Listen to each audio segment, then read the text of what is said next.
Mahilig din po ba kayong mag-alaga ng pusa? Hello, what's up?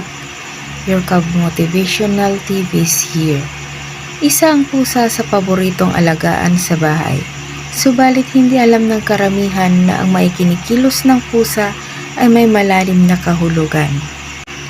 Ating alamin, pero kung bago ka pa lamang sa ating channel, ay huwag mong kalimutan na pindutin ang subscribe button at ang notification bell upang lagi kang updated sa aking mga bagong uploads.